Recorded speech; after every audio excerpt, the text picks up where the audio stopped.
Slicing through trees and letting them fall to the ground is protocol for lumberjacks.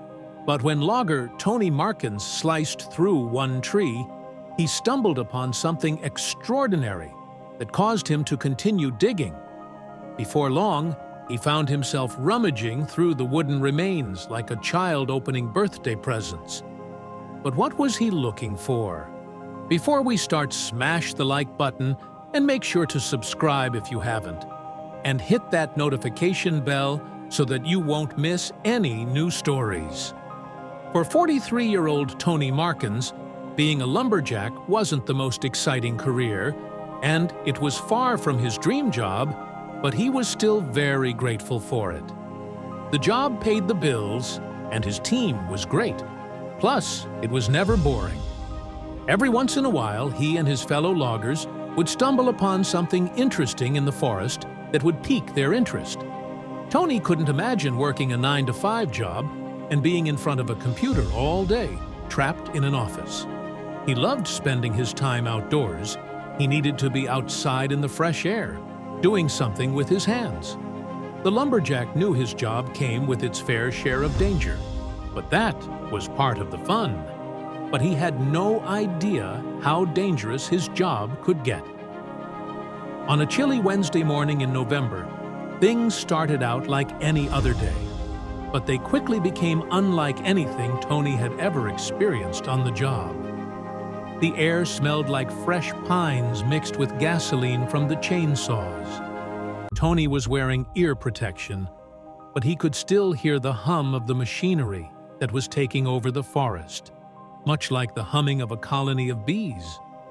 But he had no idea that he was just a few trunks away from making an extraordinary discovery. Sawdust was flying everywhere from the chainsaws. It was even sticking to Tony's forehead, which was now drenched with sweat. It had been a long day, and Tony was tired.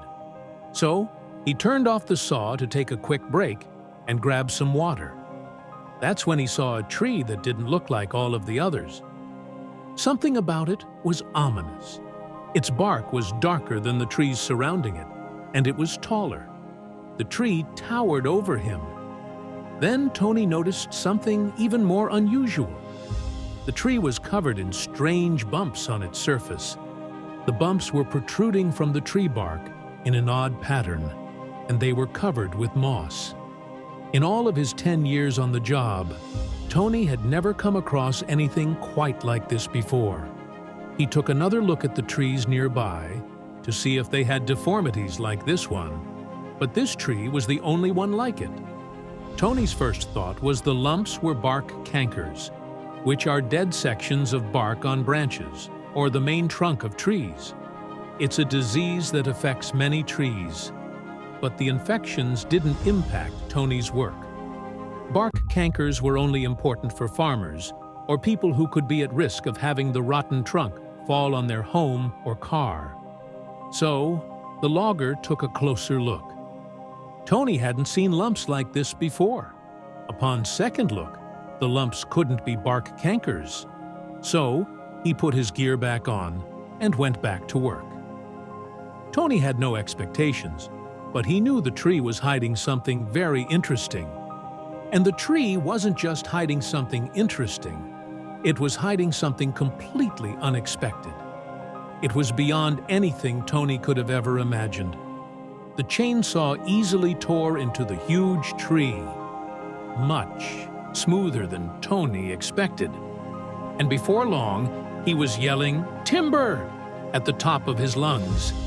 Gravity took over, and the tree made a high-pitched crack. Tony could feel the vibration under his feet as the tree hit the ground, making a very loud thump.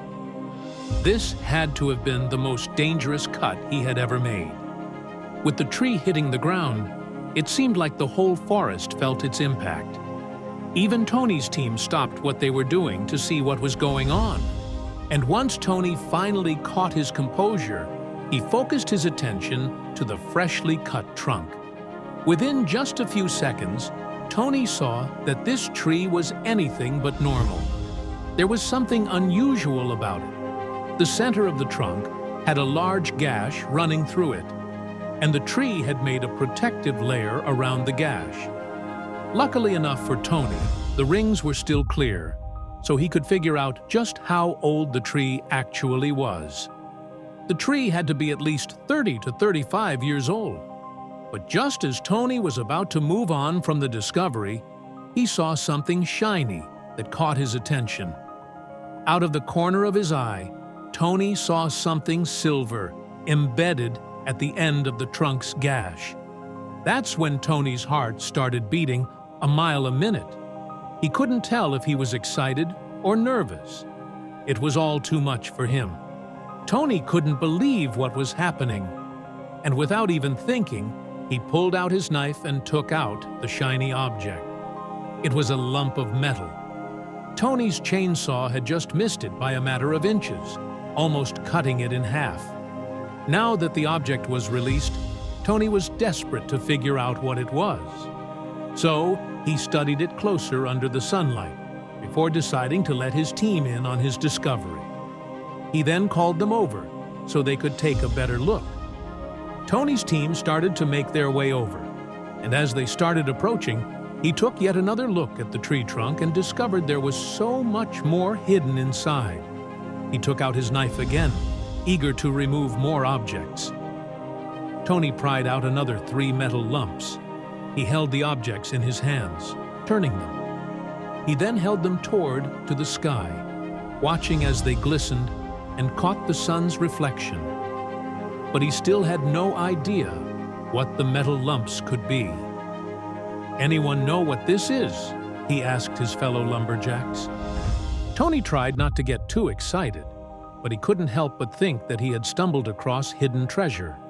One member of his team picked up the lumps and started turning it around just as Tony had. But they seemed just as confused as he was. Then, one of the older members of the team joined them, and he knew exactly what it was.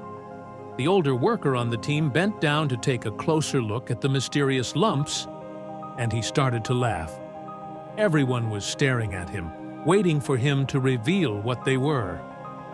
"Someone was bored," he said, while grinning. Bored? What was happening? How could 30-year-old metal have anything to do with being bored? "Feel like cluing in the rest of us?" Tony couldn't help but ask.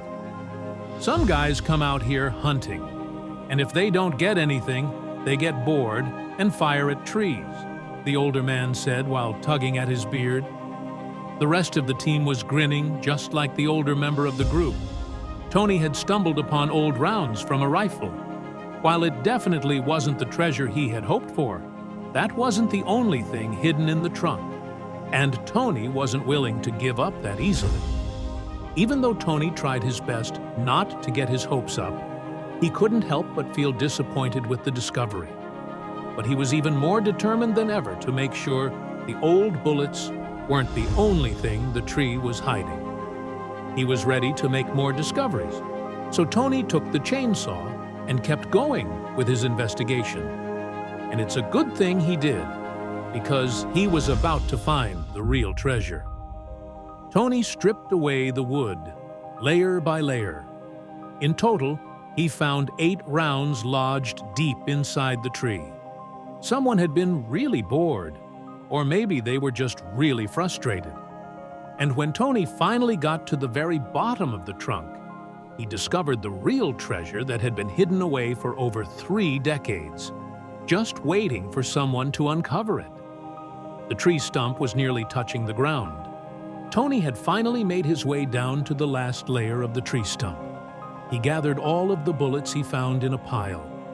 They didn't belong in the forest, and regardless of whether they were worth anything or not, he was going to take them out of the forest. Tony didn't like having anything but nature in the woods. But then he found something that changed his mind. Just as Tony was about to cut the stump clean off, he saw something stuck in the corner of it. It was sparkling against the sun, just like the bullets had. He found more metal. At first, Tony assumed it was just another bullet. He moved the shrubs aside and reached for the metal, which was covered in dirt. But when he touched it, it felt much bigger than the bullets he found. It wasn't a bullet after all. Still thinking he had stumbled upon another bullet, Tony wiped the dirt off the metal. He didn't have a clean rag handy, so he used the next best thing, the end of his shirt. It wasn't until he saw the intricate carvings on the metal object that he knew what he was holding. He couldn't believe what he discovered. What was something as interesting as thing doing in the forest? This was way more valuable than old bullets. The metal casting around the object revealed to Tony that it wasn't just anything he had discovered. It had to be worth something. As if that wasn't cool enough, the inside needle of the object was still working. It was as if no time had passed. It had to be survival or hunting equipment.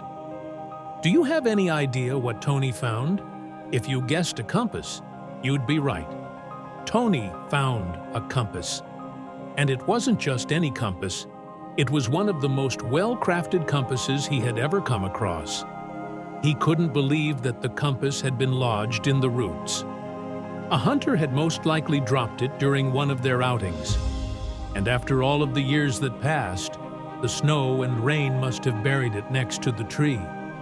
Tony smiled, thinking about how old and valuable the compass must be. From looking at the compass, Tony knew it was old, but he had no idea just how old it was. He also had no idea how to go about figuring out who it belonged to.